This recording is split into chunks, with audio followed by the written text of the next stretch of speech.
आज की वीडियो अपनी है चाइना की कुछ अपडेट्स के बारे में, एमबीबीएस इन चाइना के बारे में। Hey guys, welcome back to my channel. My name is Lokesh Raut and I'm a third year medical student in Orenburg State Medical University. So subscribe करो channel को क्योंकि आगे बहुत इंपॉर्टेंट अपडेट्स आएंगे। आज की वीडियो अपनी है चाइना की कुछ अपडेट्स के बारे में, एमबीबीएस इन चाइना के बारे में। तो जो नेशनल मेडिकल कमीशन है उन्होंने आज ही 8 फेब 2022 को एक सर्कुलर या एक पीडीएफ एक मतलब एक फाइल एक जनरेट की है, या उनका एक लॉ है, ठीक है, या उनके कुछ इंस्ट्रक्शंस है एमबीबीएस इन चाइना को लेके। तो सब्जेक्ट है इसका यूनिवर्सिटी एडमिशन इन चाइना। उसके बाद में लिखा गया कि it has come to the notice of ministry of external affairs government of India that few universities in People's Republic of China have started issuing notices for admission to MBA programs for the current and upcoming academic year।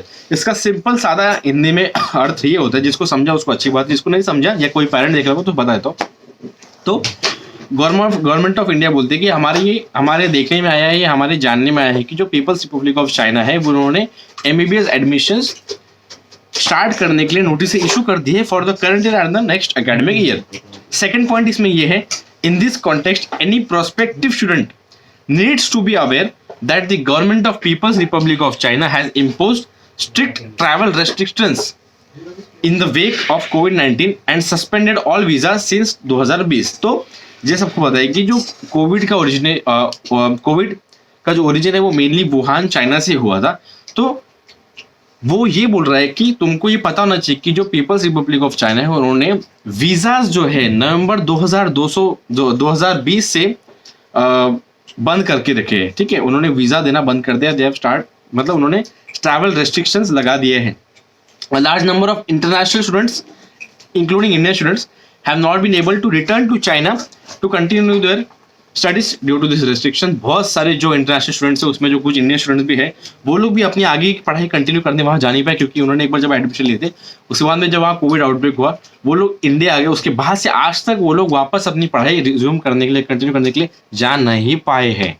फिर Thus far, there has been no relaxation in the restrictions। अभी तक उन्होंने कुछ भी relaxation नहीं किया कि हम लोग कुछ बच्चे आन देंगे या ठीक है या वीजा देना चालू करेंगे। Further, the Chinese authorities have conveyed earlier that the courses will be conducted online। अभी मतलब आगे तुमको ये बता रहा है वो NMC का जो सर्कुलर है कि फर्दर चाइनीज अथॉरिटीज जो है उन्होंने बोला है कि जो हम लोग जो स्टडीज का मोड है वो ऑनलाइन ही रखेंगे, they will be conducted online. Third point ये है कि as per the extant rules National Medical Commission does not recognize or approve medical courses done only by online mode। तो तुमको ये पता होना चाहिए कि जो as per the extent rules है National Medical Commission उन पढ़ाई के मोड को एक्सेप्ट नहीं करेगा जो स्ट्रिक्टली ओनली ऑनलाइन मोड है, ठीक है, ओनली ऑनलाइन मोड। जैसे आज मेरा ऑनलाइन चल रहा है लेकिन इसके पहले मेरा ऑफलाइन होता था, कुछ हफ्तों के लिए मेरा ऑनलाइन हुआ तो चल जाएगा। लेकिन if they are planning to conduct this classes only by online mode तो ये नहीं चलेगा, ठीक है। तो फोर्थ पॉइंट ये है कि also students are advise to refer to FMGE regulations before applying और planning to seek admission in any institutions in China और फॉरेन इंस्टीट्यूट। मतलब वो बोल रहा है कि हर बच्चा जो ट्राई कर रहा है अब्रॉड में एडमिशन लेने के लिए वो एक बार पहले FMGE रेगुलेशंस को रेफर कर ले कि हमारी क्या डिमांड्स है, ठीक है। तो ये पॉइंट है और तुमको FMGE रेगुलेशंस क्या क्या है जाननी होगी तो अपने चैनल पे वीडियोस पड़ी हुई है। लास्ट पॉइंट ये है कि in the view of above students are advised to exercise due diligence in choosing where to pursue medical education from, ठीक है। इसका साधा सिंपल मतलब ये है, ड्यू डिलिजेंस मतलब एक ऐसी प्रैक्टिस या ऐसी एक फैक्ट या ऐसी स्टडी जिससे आपको पता चलता है कि आप मतलब कोई एक चीज अगर आपको पता करना तो उसका मतलब डिलीजेंस का मतलब क्या होता है कि एक स्टडी या एक फैक्ट चेक, ठीक है, उसको मतलब डिलीजेंस बोलते हैं। तो उसमें बोल रहा है कि आप एक बार उस फैक्ट से गुजरिए in choosing where to pursue medical education from.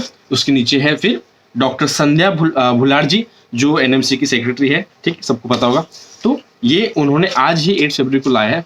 तो जो बच्चे बोल रहे थे भैया चाइना में एडमिशन कर सकते हैं क्या, तो देख लो एडमिशन कर सकते हो, लेकिन NMC ने स्ट्रिक्टली बोल दिया कि अगर वो कंट्री वीजा ही तुमको देने के लिए रेडी नहीं है, वो कंट्री फिर से ऑफलाइन मोड और क्लासेस चालू करने के लिए रेडी नहीं है, तो अगर आप सिर्फ online mode of education expect कर रहे हो तो वो हाँ मिलेगा, लेकिन एनएमसी वो एक्सपेक्ट नहीं करेगी।